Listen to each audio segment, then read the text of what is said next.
আজকে আমরা আলোচনা করব সাহাবায়ে কেরাম রিদওয়ানুল্লাহি আলাইহিম আজমাইন। ওনারা নবীজি সাল্লাল্লাহু আলাইহি ওয়াসাল্লামকে কি পরিমাণ মহব্বত করতেন আর ভালোবাসতেন। নবীজি সাল্লাল্লাহু আলাইহি ওয়াসাল্লামের সাহাবী হযরত আনাস রাদিয়াল্লাহু তাআলা আনহু তিনি বর্ণনা করেন, লা ইউমিনু আহাদুকুম হাত্তা আকুনা ইলাইহি হাত্তা আকুনা আহাব্বা ইলাইহি। নবীজি সাল্লাল্লাহু আলাইহি ওয়াসাল্লাম বলেন, তোমরা ততক্ষণ পর্যন্ত মুমিন হতে পারবে না যতক্ষণ পর্যন্ত আমি নবী তোমাদের কাছে তোমাদের মা বাবা সন্তান আদি পরিবার পরিজন এমনকি নিজের জানের চাইতেও বেশি প্রিয় না হও ততক্ষণ পর্যন্ত তোমরা পরিপূর্ণ মুমিন হতে পারবে না। অর্থাৎ নিজের মা বাবা স্ত্রী সন্তান এমনকি নিজের জানের চাইতেও বেশি প্রিয় নবীজি সাল্লাল্লাহু আলাইহি ওয়াসাল্লাম এছাড়া পরিপূর্ণ ইমানদার হওয়া যাবে না। সাহাবায়ে কেরাম এটা দেখিয়েছেন, অক্ষর অক্ষরে দেখিয়েছেন তারা কিভাবে নিজেদের জানের চাইতে নবীজিকে বেশি ভালোবাসেন, কিভাবে নিজের সন্তানের চাইতে নবীজিকে বেশি ভালোবাসেন, কিভাবে নিজের মা বাবার চাইতেও নবীজিকে বেশি ভালোবাসেন, কিভাবে নিজের স্ত্রীর চাইতেও নবীজিকে বেশি ভালোবাসেন। সাহাবায়ে কেরাম এগুলো দেখিয়েছেন। সাহাবায়ে কেরাম নবীজি সাল্লাল্লাহু আলাইহি ওয়াসাল্লামকে কি পরিমাণ মহব্বত করতেন এটা একজন কাফেরের মুখে সুন্দরভাবে ফুটে উঠেছিল। কাফের উরওয়া ইবনে মাসউদ হুদায়বিয়ার সন্ধিতে নবীজি সাল্লাল্লাহু আলাইহি ওয়াসাল্লাম 6ষ্ঠ হিজরিতে যখন মদিনা থেকে মক্কা যাওয়ার ইচ্ছা করেছিলেন, উমরা করার উদ্দেশ্যে বের হয়েছিলেন, হুদায়বিয়া নামক জায়গাতে কাফেররা আটকে দিয়েছিল। তো তাদের পক্ষ থেকে একজন প্রতিনিধি পাঠিয়েছিল, নাম হলো উরওয়া ইবনে মাসউদ, কিছু বিষয়ে সন্ধি করার জন্য, যে যায়া নবীজির সাথে কিছু বিষয় সন্ধি করবা, তোমাকে আমরা পাঠাইলাম। উরওয়া ইবনে মাসউদ হচ্ছে হুদায়বিয়া নামক জায়গাতে আসলো। আসার পরে সাহাবায়ে কেরামের দৃশ্যটা দেখছে। দেখা সে মক্কায় যায়া কাফেরদেরকে বলতেছিল, ও মক্কাবাসীরা শোনো, মুহাম্মদ সাল্লাল্লাহু আলাইহি ওয়াসাল্লামের সাহাবীরা তাকে কি পরিমাণ মহব্বত করে, এই পরিমাণ মহব্বত পৃথিবীতে কোনো মানুষ কাউকে করতে পারে না। সুবহানাল্লাহ। কিভাবে সে বর্ণনাটা দিয়েছে সহিহ বুখারীর মধ্যে এসেছে। সে তখন বলতে লাগলো, ওয়াল্লাহি মা তাআখারা রাসূলুল্লাহ সাল্লাল্লাহু আলাইহি ওয়াসাল্লাম নুখামাতান ইল্লা ওয়াকাআত ফি কাফি রাজুলিন মিনহুম। উরওয়া বলে, শোনো মক্কাবাসী, নবী মুহাম্মদ সাল্লাল্লাহু আলাইহি ওয়াসাল্লামের সাহাবীরা তাকে কেমন ভালোবাসে আমি নিজ চোখে দেখে এসেছি। নবী মুহাম্মদ যখন কোনো থুতু ফেলে, মুখ থেকে থুতু ফেলে, তো তার সে থুতুটা মাটি দিয়ে পড়তে পারে না, এটা যে কোনো একজন সাহাবীর হাতের মধ্যে পড়ে যায়। সুবহানাল্লাহ। বলে থুতু মাটিতে যাওয়ার কোনো চান্স নাই। নবীজি থুতু মোবারক ফেলবে তো এটা কোনো না কোনো সাহাবীর হাতে পড়বে, অর্থাৎ সাহাবীরা হাত দেওয়ার জন্য রেডি থাকে। সুবহানাল্লাহ। বলে যে ফাদালিকা ফাদালাকা বিহা ওয়াজহাহু ওয়া জিলদাহু, এই থুতুটা নিয়ে সাহাবায়ে কেরাম তাদের চেহারার মধ্যে মারতে থাকে, তাদের শরীরের মধ্যে মারতে থাকে। নবীজির থুতু মোবারকের বরকত নেওয়ার জন্য এভাবে কারাকারি শুরু হয়ে যায়। বলে এই দৃশ্যটা আমি দেখে এসেছি। ওয়াইদা আমারহুম ইত্তাদাউ আমরাহুম, যখন নবী মুহাম্মদ তাদেরকে কোনো আদেশ করেন সাথে সাথে তারা ঝাঁপিয়ে পড়ে সেই আদেশ পালন করার জন্য। ওয়াইদা তাওয়াদ্দা কানু ইয়াগতাদিলুনা আলা ওয়াদুইহি, আর নবী মুহাম্মদ যখন ওযু করে তখন তার ওযুর পানি নেওয়ার জন্য সাহাবায়ে কেরাম কারাকারি শুরু করে দেয়। সুবহানাল্লাহ। ইয়াগতাদিলু মানে মারামারি শুরু করে দেয়। বাস্তবে তো মারামারি না, এটাকে বলে কারাকারি। নবীজির ওযুর পানিটা নেওয়ার জন্য কারাকারি শুরু করে দেয়। ওয়াইদা তাকাল্লামা খাফাদু আসওয়াতাহুম ইনদাহু, আর নবী মুহাম্মদ যখন কথা বলে তখন তারা একেবারে চুপ হয়ে যায়, বেয়াদবি হবে এই জন্য কেউ কোনো কথা বলে না, নিশ্চুপ হয়ে নবীজির সামনে বসে থাকে। এই হলো সাহাবায়ে কেরামের নমুনা। সুবহানাল্লাহ। তারা দেখিয়ে দিয়েছে নবীজিকে কিভাবে ভালোবাসতে হবে। হাদিসের মধ্যে বলেছিলাম যে নবীজিকে নিজের জানের চাইতে বেশি ভালোবাসতে হবে। সাহাবায়ে কেরাম সেটা দৃষ্টান্ত আমাদের কাছে রেখে দিয়েছেন। হযরত সাদ ইবনে রবি রাদিয়াল্লাহু তাআলা আনহুর ঘটনা কিতাবে আছে। দালাইলুন নবুওয়াত 3 নম্বর খণ্ড 248 নম্বর পৃষ্ঠার মধ্যে আছে। দালাইলুন নবুওয়াত কিতাবের মধ্যে হাদিস এসেছে। হাদিসের বর্ণনাকারী হলেন হযরত যায়েদ ইবনে সাবিত রাদিয়াল্লাহু তাআলা আনহু। নবীজির সাহাবী যায়েদ ইবনে সাবিত রাদিয়াল্লাহু তাআলা আনহু বলেন, عن زيد بن ثابت رضي الله تعالى عنه قال بعثني النبي صلى الله عليه وسلم يوم أحد أطلب سعد بن الربيع। নবীজির সাহাবী যায়েদ ইবনে সাবিত বলেন, উহুদের দিন উহুদ যুদ্ধ যখন শেষ হলো অনেক সাহাবায়ে কেরাম শহীদ হলেন। তো যুদ্ধের পরে নবীজি আমাকে পাঠালেন, যাও আমার এক সাহাবী হযরত তালহা ইবনে রবিকে হযরত সাদ ইবনে রবিকে আমি পাচ্ছি না, সাদ ইবনে রবির খোঁজ করো, দেখো ওই সাহাবী কোথায় আছে।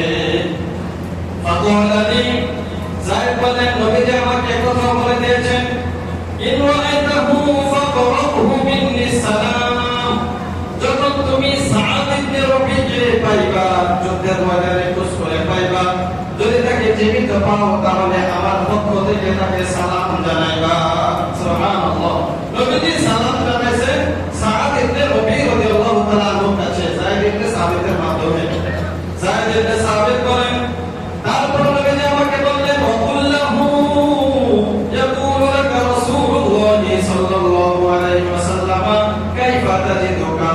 ও যায়েদ, তুমি যায়া সাদকে যদি জীবিত পাও এটাও জিজ্ঞাসা করবা, ও সাদ তুমি কি অবস্থায় আছো, কোন হালাতে আছো, তোমার অবস্থা কি, এটা তুমি এই সাহাবকে জিজ্ঞাসা করবা।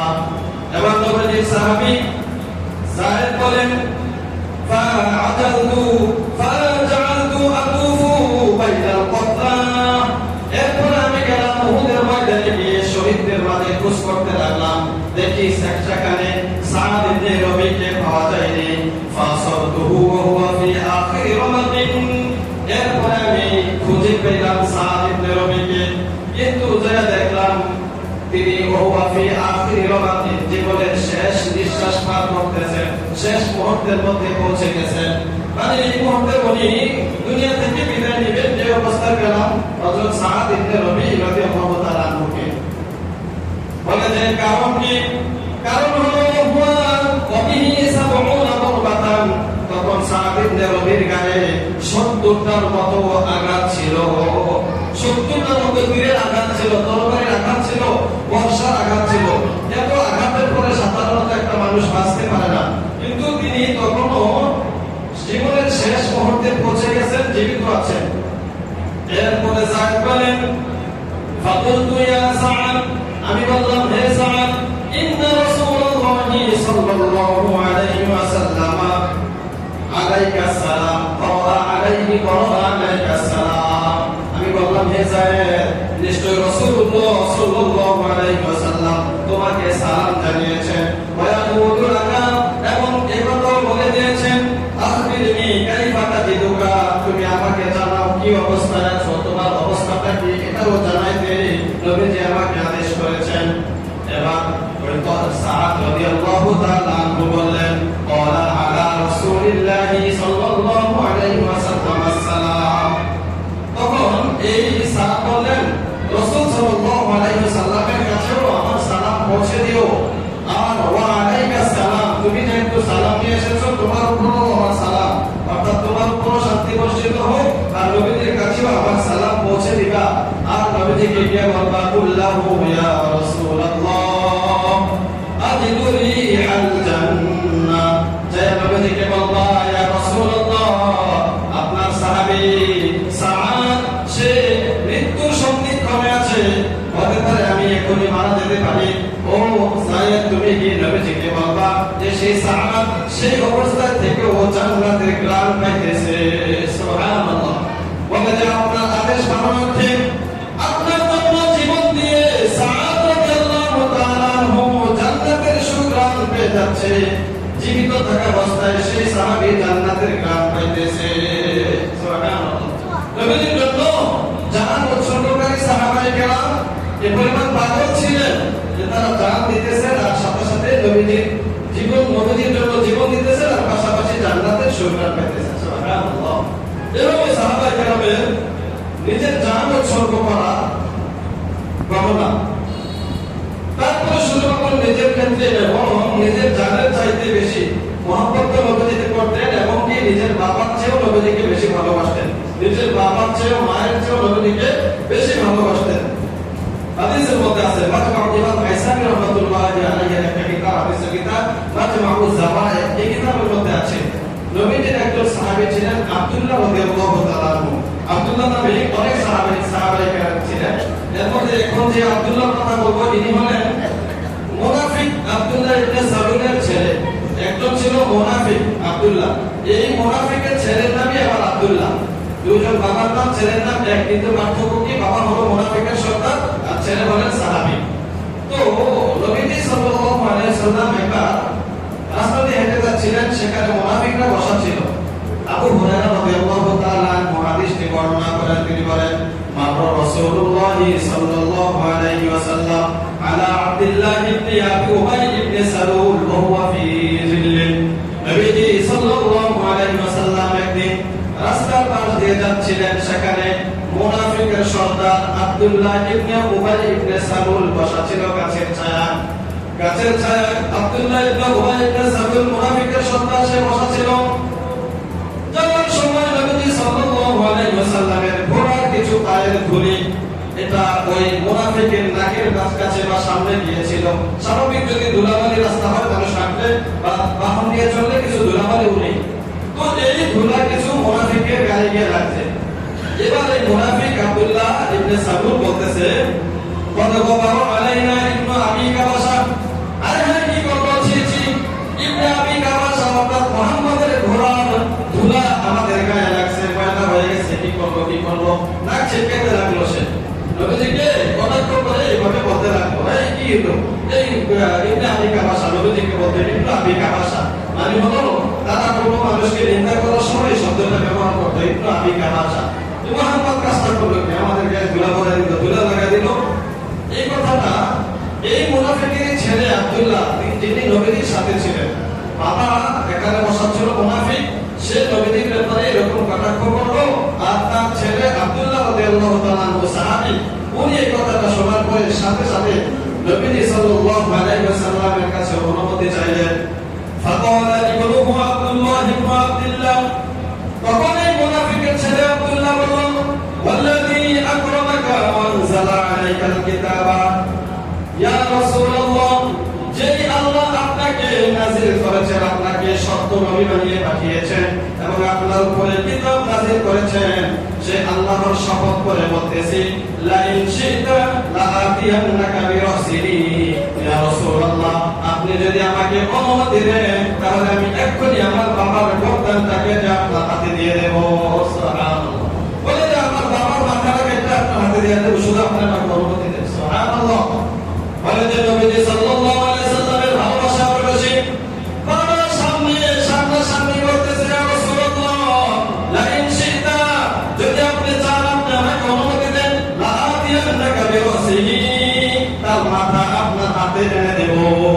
فقال رسول الله صلى الله عليه وسلم لا ولكن بر أباك واحسن صحبته, নবীজি বলেন না আব্দুল্লাহ, না তোমার বাবার মাথা তুমি কাটতে হবে না, বরং তার সাথে তুমি এখনো ভালো ব্যবহার করো, তিনি তোমার বাবা। এটা নবীজি সাল্লাল্লাহু আলাইহি সাল্লাম বাবা সন্তানকে নসিহত করলেন, কিন্তু সন্তানের মহব্বতটা কি পরিমাণ ছিল, নবীজি বলেন এই সন্তান তার বাবার চেয়েও নবীজিকে বেশি ভালোবাসতেন। এই দলিল এই হাদিসের মধ্যে আছে যে সে তার বাবার মাথা এনে দেওয়ার জন্য প্রস্তুত ছিল। আরেকটা হাদিস আছে, নবীজি সাল্লাল্লাহু আলাইহি সাল্লাম যখন মক্কা থেকে হিজরত করে মদিনায় গিয়েছিলেন, তো সাহাবায়ে কেরাম সবাই তো ছোটাছুটি করে আসতেছিল। এর মধ্যে একজন ছোট্ট সাহাবী ছিলেন, নাম হলো তালহা। তালহা রাদিয়াল্লাহু তাআলা আনহু, তালহা ইবনে বারুক রাদিয়াল্লাহু তাআলা আনহু, ওনার ব্যাপারে হাদিসটা বর্ণিত আছে। নবী সাল্লাল্লাহু আলাইহি ওয়াসাল্লামের প্রিয় সাহাবী তালহা।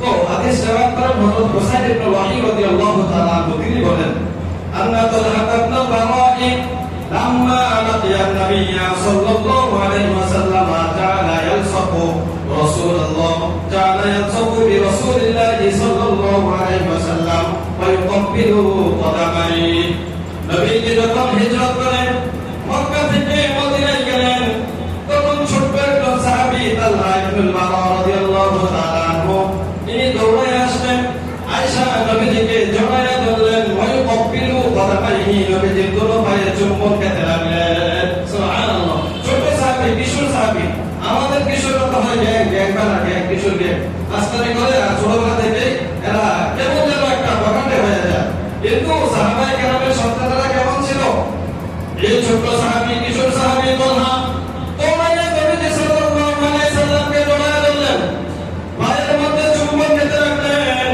চুম্বন দিয়ে তারপরে বলতে লাগলেন ফাকালা ইয়া রাসূলুল্লাহ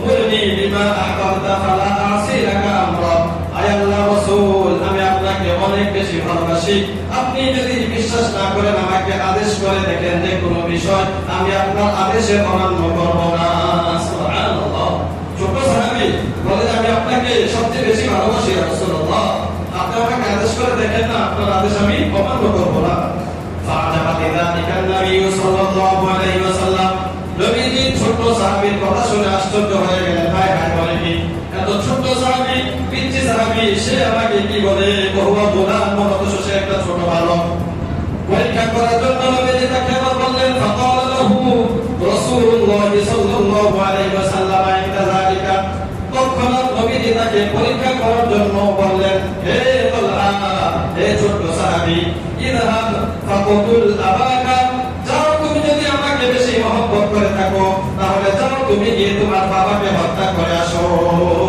সেটা বাবার হাতে ছিল আঙ্গুল ধরেছিল তো নবীজি কাছে বলতেছে রাসূলুল্লাহ আমি আপনাকে সবচেয়ে বেশি ভালোবাসি তো নবীজি বললেন তুমি আমাকে যদি ভালোবাসো আমার কথা যদি মানো তাহলে তুমি তোমার বাবাকে হত্যা করো এই কথাটা নবীজি তাকে বললেন এরপরে সাহাবী দৌড়ে গেলেন ফাখরাজা মুওয়াল্লিয়ান লিয়াফআলা সেই কাজটা করার জন্য বের গেলেন তার বাবাকে হত্যা করার জন্য এবার নবীজি সাল্লাল্লাহু আলাইহি ওয়াসাল্লাম পিছন থেকে তাকে ডাক দিলেন ফাদাহু নবী সাল্লাল্লাহু আলাইহি ওয়াসাল্লাম ফাকাল আকবিল ইয়া তালহা নবীজি বললেন হে তালহা ফিরে আসো বাবাকে হত্যা করো না ফাইন্নী লাম উবাত বিবতিয়াতি রহিমিন আমি তো এই জন্য আগমন করি নাই যে আমি বাবা সন্তানের মাঝে বিচ্ছেদ ঘটাবো এটা তো আমার উদ্দেশ্য না সুবহানাল্লাহ নবীজি বললেন বাবা সন্তানের মাঝে বিচ্ছেদ ঘটাই দেবো বাবা সন্তানকে মারবে এই শিক্ষা দেওয়ার জন্য তো আমি আসি নাই আব্দুল্লাহ তালহা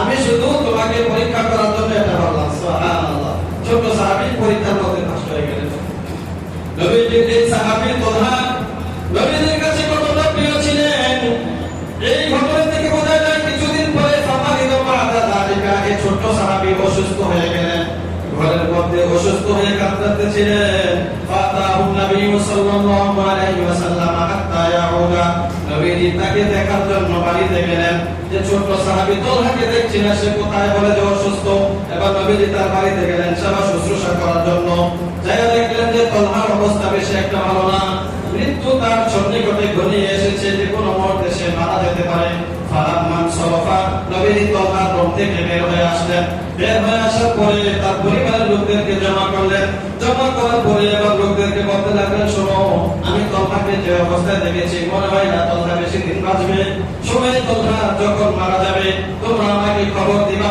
আমি এসে তার কাফনের ব্যবস্থা করবো তাকে আমি কবরে রাখবো সুবহানাল্লাহ নবীজিও তার প্রেমে আশিক হয়ে গেলেন যে তালহা ছোট সাহাবী আমার জন্য জান তার বাবাকে হত্যা করতে দ্বিধাবোধ করে না সে আমাকে এই পরিমাণ ভালোবাসে যে তালহা অসুস্থ হয়ে গেছে যখন তালহা মারা যাবে তো তোমরা আমাকে খবর দিবা আমি যেন তার কাফনের ব্যবস্থা করতে পারি এই কথাটা ছোট সাহাবী তালহা রাদিয়াল্লাহু তাআলা শুনলেন فقال طلحة طلحة বললেন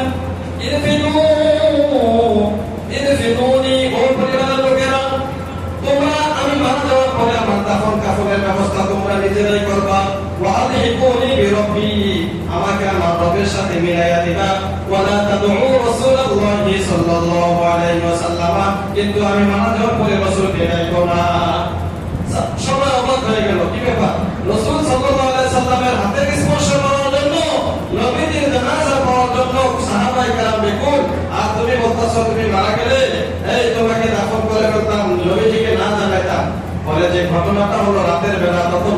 বলেছিল, এই রাত্রে যদি আমি মারা যাই কিছুক্ষণ পরে, বা যদি রাত্রে গভীর রাত্রে আমার মৃত্যু হয়ে যায়,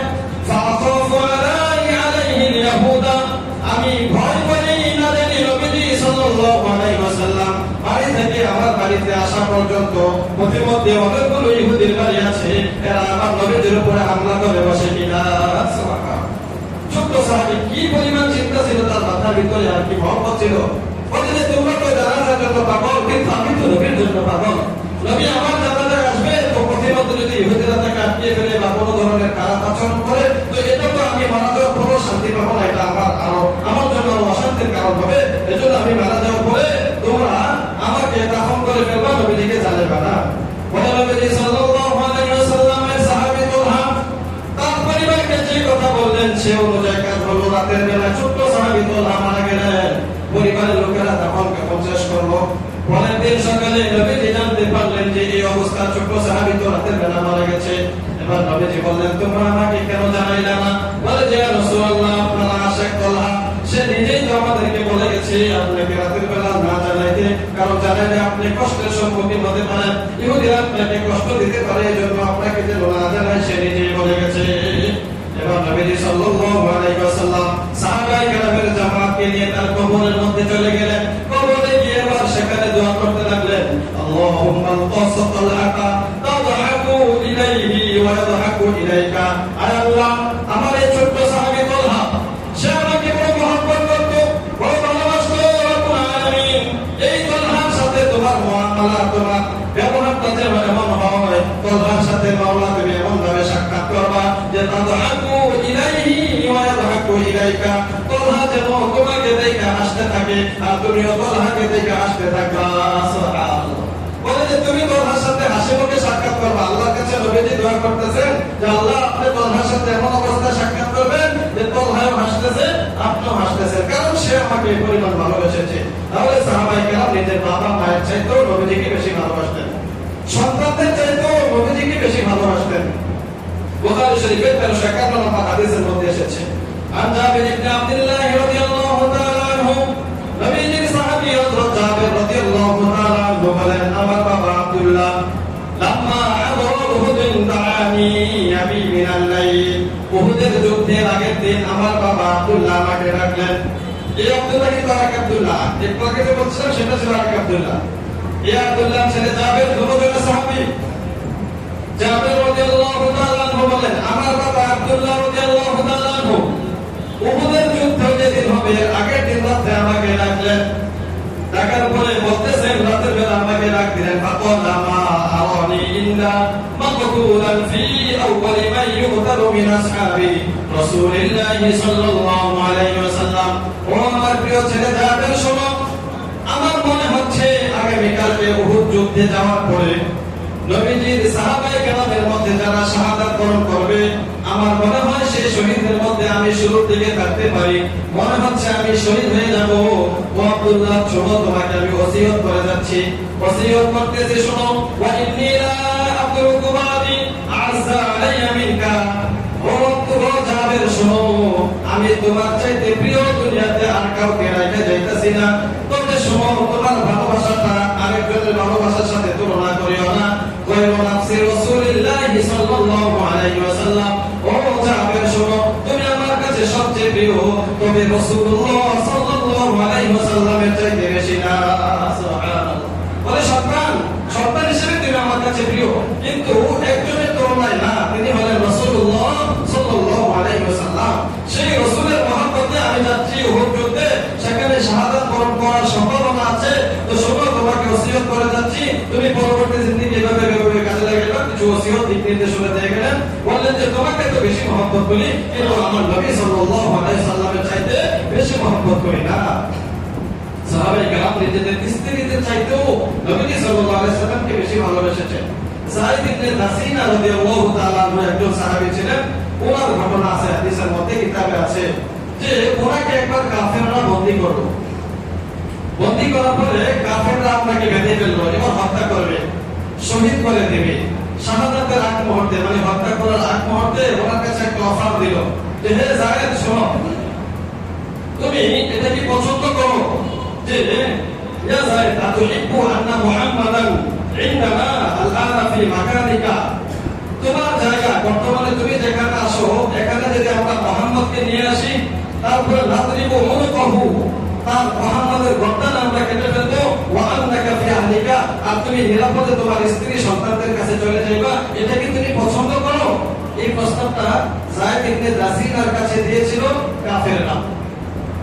এই প্রস্তাবে যায়েদ ইবনে জাসিনা রাদিয়াল্লাহু তাআলা আনহু কি উত্তর দিয়েছিলেন? উনি বলেন, ওয়াল্লাহি, আল্লাহর কসম করে বলি, মা উহিব্বু আন্না মুহাম্মাদান আল-আনা ফি মাকানিহি আল্লাযী হুয়া ফীহি তুসিবুহু শাওকাতুন তুদিহি ওয়া ইন্নী জালিসুন ফি আহলি। আল্লাহর কসম করে বলি, কখনো আমি এটা পছন্দ করব না যে আমি যেখানে আছি, বন্দী অবস্থা আছি, এর বিপরীতে নবীজিকে এখানে আনা লাগবে না। শুধুমাত্র নবীজি পরিবার বা বাড়িতে যেখানে আছেন সেখানে থাকবে। শুধুমাত্র একটা কাঁটা নবীজির গায়ে বিঁধবে, আর আমি যায়েদ এখান থেকে নিরাপদে বাড়িতে চলে যাব এর বিনিময়ে। এটাও আমি পছন্দ করি না। অর্থাৎ নবীজির গায়ে কাঁটা বিঁধবে, এর বিনিময়ে আমার জান বেঁচে যাবে, আমার স্ত্রী সন্তান বাঁচবে, তাদের কাছে ফিরে যাব। এটা আমি যায়েদ কখনো পছন্দ করি না। সুবহানাল্লাহ। বলে নবীজিকে একটু কাঁটা বিঁধতে আমি বেঁচে যাব না, এটাও আমি চাই না। বলো নবীজির গায়ে কাঁটা বিঁধা চাইতে আমার নিজের জান দিয়ে দেওয়া, আমার পরিবার পরিজনের কাছে না চেয়ে এভাবে আমি মৃত্যুর কোলে ঢলে পড়া, এটাই আমার কাছে বেশি প্রিয় আমল। তাহলে সাহাবায়ে কেরাম নবীজি সাল্লাল্লাহু আলাইহি সাল্লামকে কি পরিমাণ ভালোবাসতেন। তখন কাফেররা বলেছিল, মা রাআইতু মিনান নাসি আহাদান ইউহিব্বু আহাদান মিনান নাস, মা রাআইতু আহাদান ইউহিব্বু আহাদান কাহুব্বি আসহাবি রাসূলিল্লাহি সাল্লাল্লাহু আলাইহি ওয়াসাল্লাম। বলে যে আমরা পৃথিবীতে এমন কোন মানুষ দেখি নাই যারা নবীজির সাহাবায়ে কেরামের মতো নবীজিকে ভালোবেসেছে, এমন ভালোবাসার উদাহরণ দৃষ্টান্ত আমরা পৃথিবীতে আর দেখি না। তখন কাফেররা এই উক্তিটা দিয়েছে যে নবীর সাহাবীরা নবীজিকে যে পরিমাণ ভালোবাসে এই দৃষ্টান্ত আমরা আর কখনো দেখি না। সাহাবায়ে কেরাম এইভাবে নবীজিকে ভালোবাসতেন আর আদেশ পালন করতেন। নবীজির আদেশের সামনে নিজের সব জান মাল বিলীন করে দিতেন। আল্লাহ তাআলা আমাদেরকে সাহাবায়ে কেরামের আদর্শে আদর্শ হওয়ার তৌফিক দান করো। নবীজি সাল্লাল্লাহু আলাইহি ওয়াসাল্লামকে নিজেদের জান মাল স্ত্রী সন্তানের চাইতে বেশি ভালোবাসার তৌফিক দান করো। আমিন।